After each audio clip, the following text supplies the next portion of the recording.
خوش آمدید۔ آج ہم ایک ایسے بحر عرفان میں غوطہ زن ہونے جا رہے ہیں جس کی موجیں صدیوں سے انسانی روح کو سیراب کر رہی ہیں۔ جی ہم بات کر رہے ہیں مولانا جلال الدین رومی کی شہرہ آفاق مثنوی مانوی کی۔ بالکل۔ اور یہ جو ہماری گہری گفتگو ہے اس کی بنیاد ہے محمد منتظر مہدی صاحب کی تحقیق۔ جی ہاں۔ اور ان کا platform the podcast of book reviews, وہاں انہوں نے بڑا تفصیلی جائزہ پیش کیا ہے۔ صحیح۔ تو آج گویا ہم مثنوی کو محمد منتظر مہدی کی اینک سے دیکھنے کی کوشش کریں گے۔ بالکل۔ مثنوی مانوی، دیکھیں یہ محض شاعری کی کتاب نہیں ہے، یہ حکمت و دانائی، عشق حقیقی اور آپ کہہ لیں روحانی تجربات کا ایک ایسا خزانہ ہے جس کی گہرائی آج بھی محققین اور سالکین کو اپنی طرف کھینچتی ہے۔ صحیح۔ اور محمد منتظر مہدی نے اپنے جائزے میں جن پہلوؤں کو اجاگر کیا ہے، آج ان پر بات کرنا یقیناً دلچسپی سے خالی نہیں ہوگا۔ جی بالکل۔ ہمارا مقصد یہی ہے کہ ان کے پیش کردہ نکات کی روشنی میں اس عظیم کتاب کے جوہر کو سمجھا جائے۔ تو آئیے پھر اسی تحقیق کی روشنی میں اس لازوال کتاب کے بنیادی تعارف سے آغاز کرتے ہیں۔ نام تو واضح ہے، مثنوی مانوی۔ مصنف؟ جی، مصنف ہے مولانا جلال الدین رومی۔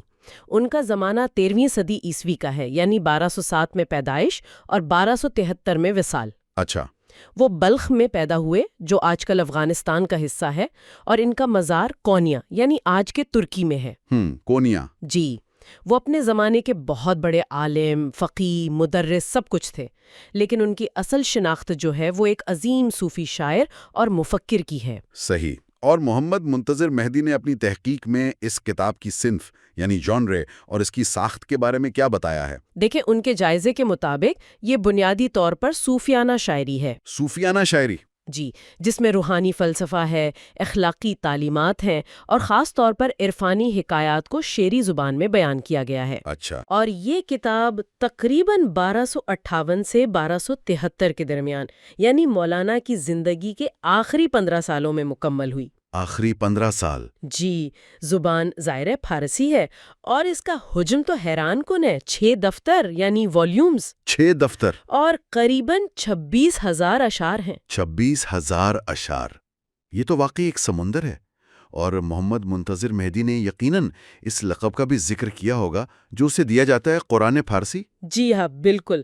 ان کی تحقیق میں اس نقطے پر کافی زور دیا گیا ہے کہ اس کی غیر معمولی روحانی اہمیت، گہرائی اور قرآن و حدیث سے جو اس کی گہری وابستگی ہے نا، اسی بنا پر اسے ہست قرآن در زبان پہلوی، یعنی یہ فارسی زبان میں قرآن ہے، کہا گیا ہے۔ واہ! یہ صرف ایک لقب نہیں، یہ اصل میں اس کتاب کے مرتبے کا اعتراف ہے۔ بالکل۔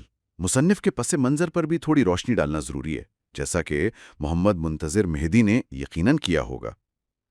رومی کی زندگی میں وہ کون سا اہم موڑ تھا جس نے انہیں اس شاہکار کی طرف مائل کیا؟ اصل میں محمد منتظر مہدی کی تحقیق اسی بات پر زور دیتی ہے کہ مولانا رومی کی زندگی کا جو محور ہے نا، وہ ایک پراسرار درویش حضرت شمس تبریز رحمۃ اللہ سے ان کی ملاقات تھی۔ شمس تبریز؟ جی، اس ملاقات سے پہلے رومی ایک بہت معتبر عالم دین تھے، ایک مفتی تھے، لیکن شمس کی صحبت نے ان کے اندر عشق حقیقی کی وہ چنگاری بھڑکائی جس نے انہیں ظاہری علم سے باطنی عرفان کی طرف اور رسمی منطق سے وجدانی شاعری کی طرف آپ کہیں دھکیل دیا۔ مثنوی دراصل ان کے ایک مرید خاص تھے، حسام الدین چلپی، ان کے درخواست پر شروع ہوئی تھی۔ اچھا، حسام الدین چلپی؟ جی، اور یہ گویا عشق الہی کے اسی سمندر کا نچوڑ ہے جسے رومی نے حکایات اور تمثیلات کے قالب میں ڈھالا ہے۔ کیا محمد منتظر مہدی نے اردو تراجم کا بھی ذکر کیا ہے تاکہ وہ سامعین جو فارسی سے واقف نہیں وہ بھی اس خزانے سے فائدہ اٹھا سکیں؟ جی بالکل، ان کے جائزے میں اہم اردو تراجم کا حوالہ موجود ہے۔ قدیم علماء جیسے شاہ ولی اللہ دہلوی تو ہیں ہی، جدید دور میں بھی کئی نثری اور منظوم تراجم ہوئے ہیں۔ اچھا۔ جیسے قاضی سجاد حسین کا نثری ترجمہ بہت مقبول ہے۔ جی، سنائے اس کا۔ جی، اسی طرح مولانا محمد اسلام صاحب کا ایک منظوم ترجمہ ہے، ملہم رومی۔ وہ بھی قابل ذکر ہے۔ مکتبہ تعمیر انسانیت نے شائع کیا ہے، صحیح۔ اور انگریزی میں تو رینالڈ نکلسن کا کام کلاسک سمجھا جاتا ہے۔ یعنی اردو سمیت کئی زبانوں میں اس تک رسائی کے ذرائع موجود ہیں۔ یہ جان کر اچھا لگا۔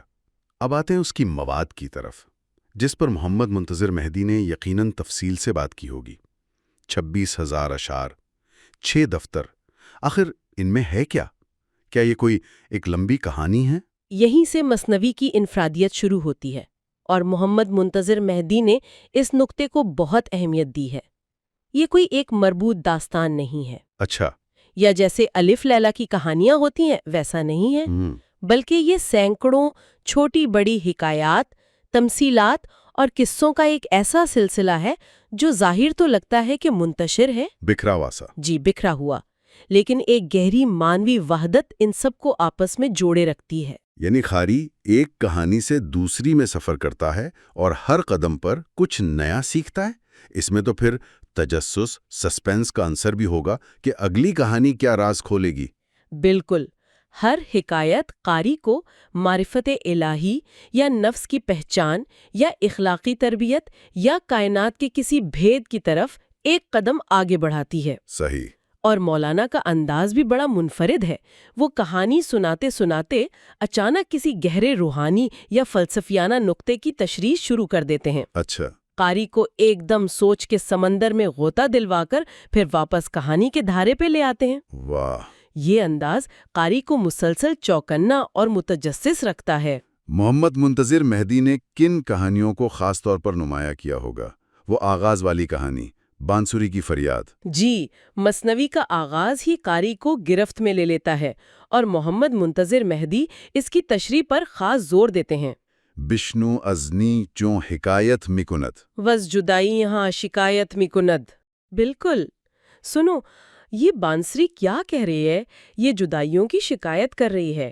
بانسری کہتی ہے کہ جب سے مجھے میرے اصل یعنی نیزہ زار، وہ جو گنے کا جنگل ہوتا ہے، وہاں سے کاٹا گیا ہے، میری آواز نے مرد و زن کو رلا دیا ہے۔ یہ تو بہت علامتی آغاز ہے۔ بانسری یہاں کس چیز کی علامت ہے اور یہ قاری کے ذہن میں کیا سوال پیدا کرتی ہے؟ محمد منتظر مہدی کی تشریح کے مطابق یہ بانسری دراصل انسان کی روح ہے۔ انسان کی روح؟ جی، جو اپنے اصل یعنی عالم بالا یا قرب خداوندی سے جدا ہو کر اس مادی دنیا میں آ گئی ہے۔ اچھا۔ اب یہ اپنی اصل کی طرف واپسی کے لیے تڑپ رہی ہے۔ یہ فریاد سن کر قاری کے اندر فوراً یہ سوال اٹھتا ہے، میرا اصل کیا ہے؟ میں کہاں سے آیا ہوں؟ میری منزل کیا ہے؟ یہ جو وجودی سوالات ہیں نا، ایگزسٹینشل کوسچنز، یہ قاری کو پہلے ہی شعر سے ایک گہرے روحانی سفر پر آمادہ کر دیتے ہیں۔ کیا کمال کا آغاز ہے! اور وہ مشہور کہانی ہاتھی اور اندھے والی، اس کا ذکر بھی یقیناً محمد منتظر مہدی نے کیا ہوگا؟ یقیناً، وہ تمثیل تو مثنوی کی پہچان بن چکی ہے۔ چند نابینا افراد ہیں، انہیں ایک تاریک کمرے میں ہاتھی کے پاس لایا جاتا ہے۔ جی۔ وہ اسے چھو کر سمجھنے کی کوشش کرتے ہیں۔ جس کا ہاتھ سونڈ پر پڑتا ہے وہ کہتا ہے ہاتھی ایک نالی جیسا ہے۔ اچھا۔ جس کا ہاتھ کان پر پڑتا ہے وہ اسے پنکھا سمجھتا ہے۔ ٹانگ کو چھونے والا اسے ستون کہتا ہے، اور پیٹھ کو چھونے والا تخت سمجھتا ہے۔ ہر کوئی اپنے محدود تجربے کی بنیاد پر پوری حقیقت کا دعویٰ کر رہا ہے۔ بالکل، محمد منتظر مہدی کے تجزیے کے مطابق یہ حکایت صرف یہ نہیں بتاتی کہ حقیقت کو سمجھنا مشکل ہے، بلکہ یہ واضح کرتی ہے کہ ہمارے محدود حواس اور ہماری جزوی عقل حقیقت مطلق یعنی ذات الہی کا مکمل احاطہ نہیں کر سکتے۔ صحیح۔ ہر شخص یا ہر گروہ حقیقت کے صرف ایک پہلو کو پا کر سمجھتا ہے کہ بس اسی نے مکمل سچائی کو جان لیا۔ مکمل ادراک کے لیے جزوی علم نہیں، بلکہ ایک کلی نگاہ یعنی عشق اور روحانی بصیرت کی روشنی درکار ہے۔ یہ تو آج کے دور کے فکری انتشار پر بھی کتنی گہری چوٹ ہے۔ بالکل، آج بھی اتنی ہی برمحلین۔ واقعی۔ ایک اور حکایت جس کا محمد منتظر مہدی نے یقیناً ذکر کیا ہوگا، وہ حضرت موسیٰ اور چرواہے کی ہے۔ وہ مجھے ہمیشہ بہت متاثر کرتی ہے۔ ہاں، وہ بھی مولانا کے طرز بیان اور پیغام کی بہت خوبصورت مثال ہے۔ ایک سادہ لوح چرواہا ہے، اللہ سے اپنی معصومانہ دیہاتی زبان میں راز و نیاز کر رہا ہے۔ جی۔ کہتا ہے، یا اللہ تو کہاں ہے کہ میں تیری جوئیں نکالوں، تیرے کپڑے سیوں، تیرے موزے ٹھیک کروں؟ معصومیت ہے۔ جی، حضرت موسیٰ کا وہاں سے گزر ہوتا ہے تو وہ اسے سخت سست کہتے ہیں کہ بھئی یہ کیسی گستاخی کر رہے ہو، اللہ تو ان سب چیزوں سے پاک ہے۔ چرواہا یہ سن کر سہم جاتا ہے۔ لیکن پھر اللہ تعالیٰ کا رد عمل کیا ہوتا ہے؟ وہیں تو اصل نکتہ ہے۔ جی، وہیں اصل راز ہے۔ محمد منتظر مہدی کی تحقیق اس وحی پر مرکوز ہے جو اللہ تعالیٰ نے حضرت موسیٰ پر نازل فرمائی۔ تو برائے وصل کردنامہ دی، نے برائے فصل کردنامہ دی۔ یعنی تم جوڑنے آئے تھے یا توڑنے؟ بالکل، دنیا میں لوگوں کو مجھ سے جوڑنے آئے تھے یا توڑنے؟ میں الفاظ اور ظاہری آداب کو نہیں دیکھتا، میں تو دل کے حال اور نیت کے اخلاص کو دیکھتا ہوں۔ ما درون را بنگریم و حال را، نے برون را بنگریم و وقال را، ہم باطن اور حال کو دیکھتے ہیں، ظاہر اور گفتار کو نہیں۔ واہ! یہ حکایت دیکھیں، رسمی مذہبیت، فقہی موشگافیوں اور ظاہری عبادات پر سچے بے لوث عشق حقیقی کی پاکیزگی اور برتری کو واضح کرتی ہے۔ سبحان اللہ، کیا گہری بات ہے۔ اب آتے ہیں اس کہانی پر جس میں تھوڑا تجسس اور ڈرامہ بھی ہے، طوطے اور تاجر والی۔ اس کی کیا تعبیر پیش کی محمد منتظر مہدی نے؟ وہ حکایت بھی کمال کی ہے۔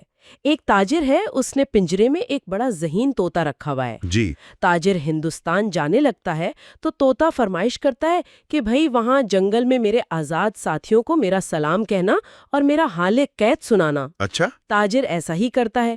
پیغام سنتے ہی جنگل میں ایک آزاد طوطا تڑپ کر گرتا ہے اور مر جاتا ہے۔ مر جاتا ہے؟ جی، تاجر بڑا حیران اور افسردہ ہوتا ہے۔ واپس آ کر وہ سارا ماجرا اپنے پنجرے والے طوطے کو سناتا ہے۔ اور پنجرے والے طوطے کا رد عمل کیا تھا؟ کیا وہ بھی؟ جو ہی پنجرے والے طوطے نے یہ سنا، وہ بھی پنجرے میں پھڑ پھڑایا اور بے جان ہو کر گر پڑا۔ ارے!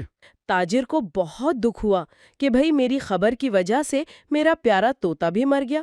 اس نے افسوس کرتے ہوئے طوطے کو پنجرے سے نکالا اور باہر پھینک دیا۔ لیکن کیا وہ واقعی مر گیا تھا یا یہ کوئی چال تھی؟ یہاں سسپینس ہے۔ یہیں تو سسپینس ختم ہوتا ہے۔ جیسے ہی طوطے نے خود کو پنجرے سے باہر پایا، وہ فوراً اڑ کر قریبی دیوار پر جا بیٹھا۔ اچھا، تو یہ ناٹک تھا؟ بالکل۔ تاجر حیران رہ گیا۔ طوطے نے کہا، میرے اس آزاد دوست نے مجھے زبان حال سے یعنی عمل سے یہ سبق سکھایا ہے کہ اگر تو اپنی میٹھی بولی، اپنی خوبیوں اور اس دنیاوی قید سے نجات چاہتا ہے تو خود کو مردہ بنا لے، یعنی اپنی خواہشات، اپنی انا، اپنی میں کو مار ڈال۔ واہ! اپنی نظر میں بے قیمت ہو جائے گا، تبھی تجھے حقیقی آزادی ملے گی۔ کیا بات ہے! محمد منتظر مہدی کے مطابق یہ حکایت نفسانی خواہشات، دنیاوی تعلقات اور ظاہری کمالات کی قید سے نکل کر روحانی آزادی حاصل کرنے کا ایک بہت طاقتور استعارہ ہے۔ صحیح۔ گویا ہر کہانی ایک پہیلی ہے جس کا جواب قاری کو اپنے اندر تلاش کرنا ہے۔ یہ کہانیاں تو واقعی ذہن کو جھنجھوڑ دیتی ہیں۔ محمد منتظر مہدی نے مثنوی کے مجموعی موضوعات کا تجزیہ کس طرح پیش کیا ہے؟ کون سے مرکزی خیالات ہیں جو ان حکایات میں بار بار سامنے آتے ہیں؟ ان کے تجزیے کے مطابق کئی کلیدی موضوعات ہیں جو مثنوی کی جان ہیں۔ سب سے مرکزی خیال تو عشق حقیقی ہے۔ عشق حقیقی؟ جی، اللہ تعالیٰ سے غیر مشروط والہانہ محبت، جو کائنات کی تخلیق کا سبب بھی ہے اور اس کی حرکت کا محرک بھی۔ رومی کے نزدیک یہ عشق ہی اصل رہنما ہے۔ اور وحدت الوجود کا تصور، یعنی ہر شے میں اسی ایک ذات کا جلوہ دیکھنا۔ جی، محمد منتظر مہدی نے اسے بھی مرکزی موضوعات میں شمار کیا ہے، یعنی یہ سمجھنا کہ یہ جو ظاہری کثرت ہمیں نظر آتی ہے نا، اس کے پیچھے ایک ہی بنیادی حقیقت ہے، ایک ہی وحدت کار فرما ہے۔ کائنات کا ہر ذرہ اسی ایک نور کا مظہر ہے۔ وہ ہاتھی والی تمثیل بھی اسی کی طرف اشارہ کرتی ہے۔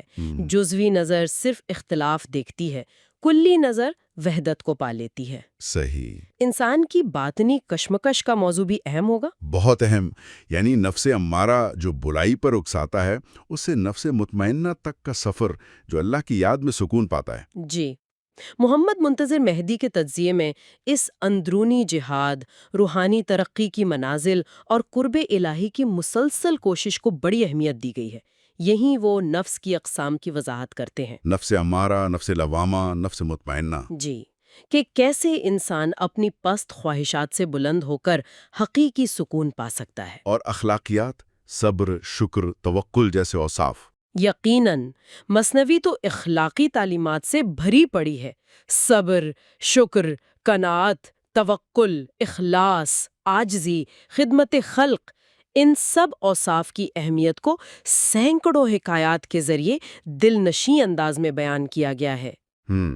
اور ایک مسلسل موازنہ جو محمد منتظر مہدی نے بھی نمایاں کیا، وہ ہے عقل جزوی اور عشق یا روحانی بصیرت کا۔ عقل اور عشق کا موازنہ۔ جی، رومی عقل کی اہمیت کو تسلیم کرتے ہیں، مگر بتاتے ہیں کہ دنیاوی معاملات اور شریعت کے ظاہری احکام تک تو عقل رہنمائی کرتی ہے، لیکن حقیقت مطلق تک رسائی، یعنی منزل مقصود تک۔ جی، منزل مقصود تک پہنچنا وہ صرف عشق کی پرواز سے ہی ممکن ہے۔ ان کے نزدیک عقل قربان کو بپیش مصطفیٰ۔ یہ موضوعات محض فلسفیانہ موشغافیہ نہیں لگتے، بلکہ یوں محسوس ہوتا ہے جیسے یہ روزمرہ زندگی میں عملی رہنمائی دے رہے ہیں۔ بالکل، محمد منتظر مہدی کے جائزے کا بھی یہی نچوڑ ہے کہ مثنوی کوئی خشک فلسفہ نہیں ہے، بلکہ یہ زندگی کو ایک نئی گہرائی اور معنویت عطا کرنے والی کتاب ہے۔ صحیح۔ یہ انسان کو اپنے باطن میں جھانکنے اور کائنات کو ایک نئے زاویے سے دیکھنے کی دعوت دیتی ہے۔